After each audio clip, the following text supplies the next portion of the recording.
हम सबके इस कार्यक्रम में हम सबका अव्वल रहा है, उत्साह वर्धन कर रहे हैं। हमारे प्रयासी ज्यादा दे रहा आप लोग। सर्वे भवन्तु सुखिनः, सर्वे सन्तु निरामया, सर्वे भद्राणि पश्यन्तु मा कश्चित् अनाज बैंक के गांधी अपना योगदान और सहयोग किया है। आयोजन समिति के हमारे साथी प्रवीण सिंह जी, यहाँ जायसवाल जी, अमरीश कुमार श्रीवास्तव जी, राजेश कुमार शर्मा जी, चौधरी राय जी, डॉक्टर जगदीश वर्मा जी, लक्ष्मी राम बिरला जी, आदित्य प्रकाश जायसवाल जी, राजेश जायसवाल जी, सुनील पांडे जी और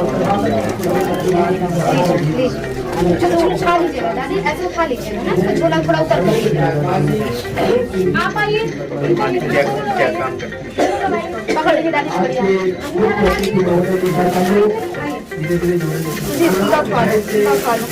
जाइए दादी को लेके जाइए, मुँह खोल लीजिएगा, इधर इधर मुँह खोल लीजिएगा, ये लीजिए थोड़ा ऊंचा कर लीजिए।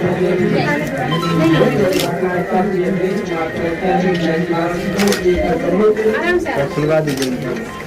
अनाज सामग्री प्राप्त करते हुए यह सांकेतिक उद्घाटन का ये कार्यक्रम आने वाले दिनों में बहुत विराट स्वरूप में जा रहा है। पकड़ लीजिए।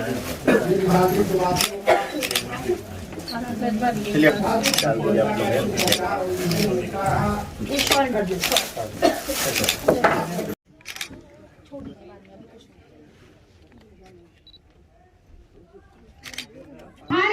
दो तरह के खाता धारक है, एक जमा खाता धारक और एक निकासी खाता धारक। जमा खाता धारक वो लोग हैं जिनका पेट भरा है। जब अनाज बैंक का विचार गुरुजी के मन में आया था, तब हमने गुरुजी से पूछा था कि गुरुजी अगर लोगों ने नहीं दिया तो हम लोग कैसे अनाज बैंक को चलाएं। रामपंथ के प्रवक्ता श्रीमान डॉक्टर कविंद्र नारायण जी, अनाज बैंक के डिप्टी चेयरमैन ज्ञान प्रकाश जी और आप सभी बंधु, अक्सर हमसे लोग पूछते हैं कि सरकार ऑलरेडी काम कर रही है, पीडीएस सिस्टम चल रहा है, अनाज दिया जा रहा है, तो अनाज बैंक की जरूरत क्या है? ये हम नहीं कह रहे। अनाज बैंक के बारे में एक स्टडी रिपोर्ट प्रकाशित हुई थी जिसको यूनिवर्सिटी ऑफ मिशिगन ने प्रकाशित किया था। पूरी दुनिया में भूख का संकट हर एक स्थान पर है। हम लोगों को क्यों लगता है कि गरीब लोगों को अनाज की जरूरत है, लेकिन आप थोड़ा सा पहले याद करिए, 2019 में अनाज बैंक ने सबसे ज्यादा मदद पुलिस वालों की थी, क्योंकि तमाम पुलिस अधिकारी, एक पुलिस के लोग और एक डॉक्टर्स, लेकिन सारे रेस्टोरेंट बंद थे, होटल बंद थे, खाना बनाने की सुविधा नहीं। हमने अपनी आंख से देखा कि कैसे मिलिट्री की तरह पुलिस काम कर रही थी और डीआईजी साहब तो खुद उसमें लखनऊ में थे और इन्होंने खुद देखा कि कैसे किस तरह से पीड़ा थी कोरोना की वजह से, एक बड़ा संकट आया। बल्कि एक निजी पत्र लेकर के अनाज बैंक की प्रशंसा की। हमारा सिस्टम दुनिया से थोड़ा अलग है। बनारस में जो हमने देखा कि कोरोना पीरियड में बहुत ऐसे लोग थे जो घर से बहुत अच्छे थे, अचानक कोरोना में सैलरी बंद हो गई, पैसा नहीं मिल रहा था, बनिया ने उधार देना बंद कर दिया और भूख का संकट था। आप दुनिया के सारे संकट को स्थगित कर सकते हैं, लेकिन भूख का ऐसा संकट है जिसको कोई भी आदमी स्थगित नहीं कर सकता। इसलिए 3-4 तरह के जो भूख के संकट है, युद्ध जनित भूख है। अभी यूक्रेन में आप हालत देख लीजिए, अभी फलस्तीन और इजराइल का युद्ध चल रहा है, वहां की हालत देख लीजिए। जहां लंबे समय तक संग्राम चलता है वहां की स्थिति देखिए, बड़े बड़े लोग भूख से पीड़ित हैं।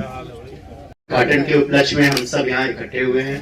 हमारे साथ उपस्थित डॉक्टर राजीव जी, एसपी गाजीपुर श्री ओमवीर जी, उपस्थित अनाज बैंक के अन्य पदाधिकारी, उपस्थित मीडिया बंधु और उपस्थित गाजीपुर के सम्मानित नागरिकगण। अभी डॉक्टर राजीव जी ने बहुत ही डिटेल में पूरे अनाज बैंक का जो कॉन्सेप्ट है और क्या क्या इसके द्वारा किया जा रहा है बहुत ही डिटेल में बताया। और जैसा कि हमारे धर्म ग्रंथों हर जगह लिखा भी है कि अन्नदान महादान, क्योंकि सही बात है, आप किसी को रुपया देते हैं, जैसे बच्चे भी भीख मांगते हुए दिखते हैं, आप मंदिर के आसपास जाएंगे या चौराहों पे, आप उसको पैसा देते हैं, तो मेरी माता जी बचपन से कहती हैं कि उसको पैसा मत दो, क्योंकि पैसा वो पता नहीं कौन उसके ऊपर है। कभी कभी तो गैंग भी चलते रहते हैं, वो जाके पैसा इकट्ठा करके उधर लेके जाएंगे, वो आदमी उससे छीन लेगा। तो उनको आसपास अगर कुछ भी खाना मिल रहा है, अगर कोई फल है तो वो दीजिए और उसको अपने सामने खिलाइए, तो उससे उसका पेट भी भरेगा और आपको दुआएं मिलेंगी। तो ये जो कॉन्सेप्ट है ये पूरा उसी पे बेसिस पे है। और मैं इसे बताना चाहूंगा कि हम सब ने 2019 से कोविड का टाइम देखा, फर्स्ट वेव आई, उस समय मैं सीबीआई में था, चंडीगढ़ में पोस्टेड था। तो उस समय तो फर्स्ट टाइम हमने अपने जीवन काल में, आप लोगों ने तो हमसे पहले बहुत इस तरह की त्रासदियां देखी होंगी, युद्ध के टाइम देखे होंगे, लेकिन मेरी तो जानकारी में और मेरे सामने पहला ऐसा था जो सबसे बड़ा मानवीय वो था कि लोग घर से निकल नहीं पा रहे थे, और कितने मजदूरों का हमने फोटो और मीडिया में देखा कि मजदूर बेचारे पैदल जा रहे हैं हजारों किलोमीटर की यात्रा करके। तो उस समय चंडीगढ़ में थे, तो हम लोगों ने सीबीआई के सभी लोगों ने पैसे इकट्ठे करके, वहां पे एक बस्ती थी गरीब, चंडीगढ़ तो चंडीगढ़ के बाहर ही मिलती